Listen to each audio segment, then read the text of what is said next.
Om Shanti. This is the meditation on 20th of October 2025.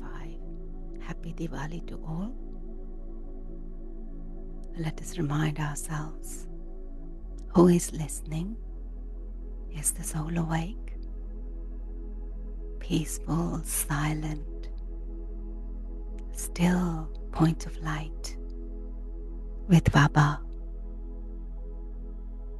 in his home, eternally combined with the deep Raj, the Father, husband of all husbands, is listening to Baba's beautiful words. Baba says, you know that the Father of the Unlimited, who is also the teacher, is teaching you with a lot of interest.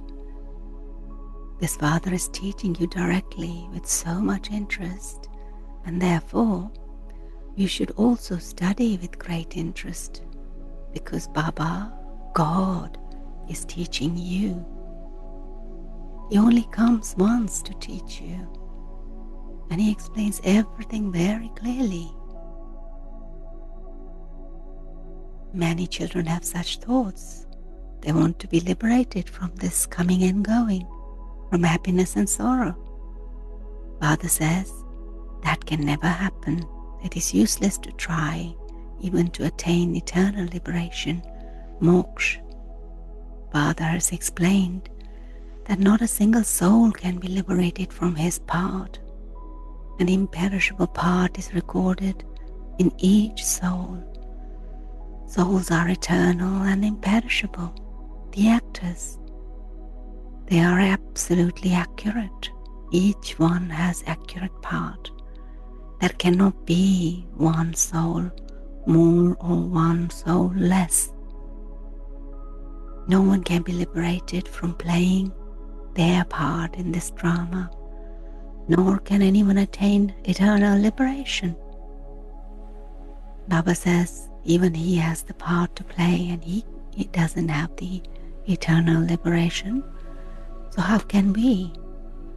And we have all of this knowledge in our intellect.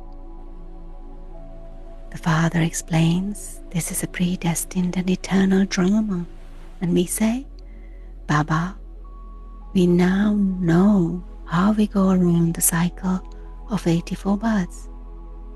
We also understand that those who come first must take 84 births, and those who come later will take fewer births.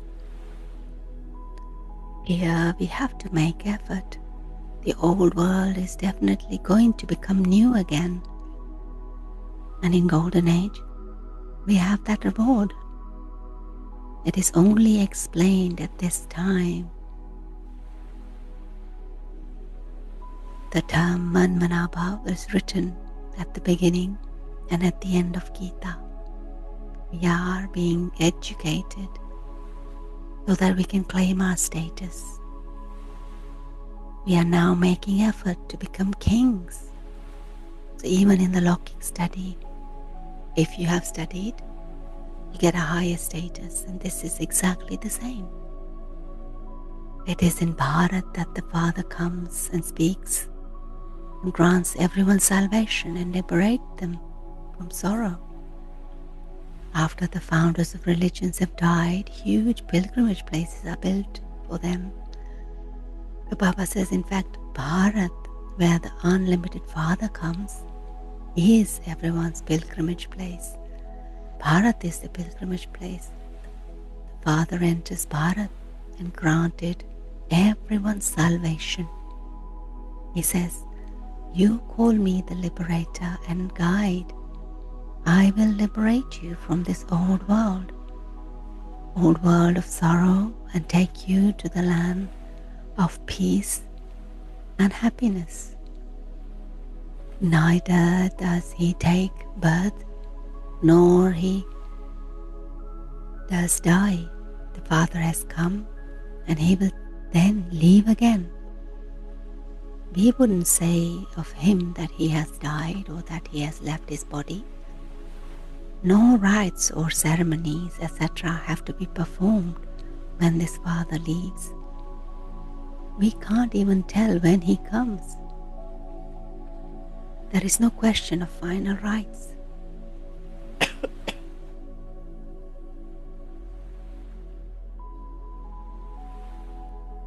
So Baba says there is no question of final rites being performed for him.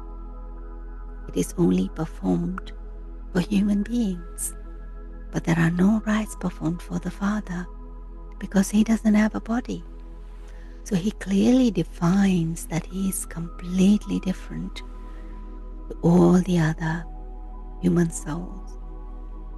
That there are no rituals and anything to be done after he leaves. For half a cycle there is devotion, and then at the end of the cycle Father comes and gives us our inheritance of this knowledge. This knowledge will not go with us. This is why we get confused. There is no need to remember the Father there because we are in liberation. Devotion at first is unadulterated.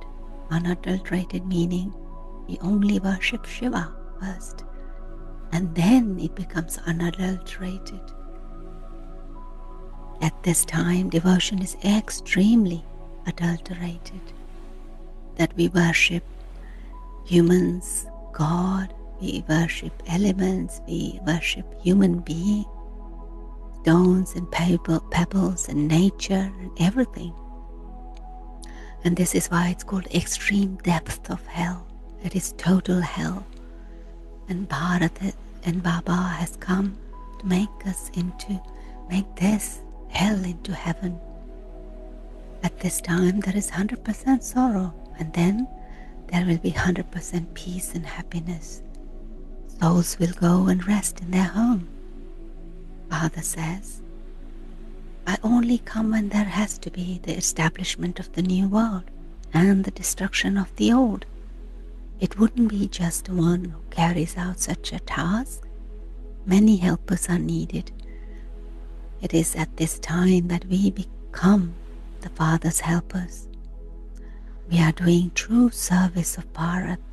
In particular, the true Father is teaching us to do true service. We benefit ourselves, Bharat, and the whole world. And therefore, we should be doing this with such a great deal of interest. Baba grants everyone's salvation with so much interest. Everyone now definitely still has to receive salvation.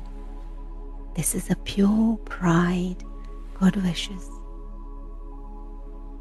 We are doing true service, but an incognito way. A soul does everything through a body in an incognito way. Many people ask what our aim and objective is at Brahma Kumaris. Baba says, tell them this. The aim of Brahma Kumaris is to establish the golden age self-sovereignty of peace and happiness throughout the whole world. And every 5,000 years, we establish peace in the world by following Baba's Srimad and claim the World Peace Prize. The king, the queen, and the subjects all claim this prize. It is we who claim the true prize of world sovereignty from the Father at this time. We now are establishing the kingdom of Brahma by following Baba's Srimad. We don't have any weapons. We imbibe divine virtues, and this is why we are remembered and worshipped. They show Amba with many arms, but she is not like that. And that is called blind faith. Here the people of Bharat don't know anything about establishment of their own religion or when it was established. This is why it is said to be blind faith. We are now worshippers, and we will then become worthy of worship. When we souls are worthy of worship, our bodies become like that too. We are worshipped in the form of souls, and then because we become deities, we are also worshipped in those forms too. The Father is always incorporeal, and He is therefore always worthy of worship, ever worthy of worship. The Father comes here and does the true service of granting everyone salvation. The Father says, now constantly remember me alone and don't remember any bodily beings. The Father has also explained the meaning of Hum So. I am that which I was. But in Bhakti they say Shivoham. I the soul am supreme soul. The Father has now told us what is correct. We are Brahmins, and we then become deities, warriors, merchants and Shudras, and this is how I, a soul, go around the cycle. Just as the people of Bharat originally belonged to the deity religion, Dharma, we also say that they belong to Hindu religion. In the same way, Brahma is the element of light, whereas souls reside, but sannyasis have then given them the name, the ones who have knowledge of the Brahma element. However, the Brahma element is the place of residence for souls. Therefore, the Father explains how they have made such a huge mistakes. All of this is their illusion, Brahm. Baba using two words, Brahma and Brahm. Brahm means illusion and Brahma is the element. Baba says, I have come to remove all of their illusions. They say, oh God, your ways and means of granting liberation and giving directions are completely unique. No one else can grant salvation. The direction you give here perform such great wonder. These directions completely change the whole world, and all of this is fixed in the drama. We children also know that only the one Father is the bestower of divine visions. Someone said to Baba, give me the key to divine vision so I can grant vision to someone. And Baba says, no one can be given this key. Instead of that, I grant you world sovereignty. I don't even receive that. The part of granting vision is my part alone. And we too have come here to make this bargain where we give our vices and give this knowledge. Those who take this knowledge will stop doing devotion, Baba says. And this is the fruit of devotion. We have received this knowledge. Today's Baba's blessing for us is, may you be constantly immortal and receive greetings as an immortal light from the Father Deeparaj. Devotees celebrate the memorial of us living Deepaks as the rosary of lights of non-living Deepaks. We ignite living Deepaks.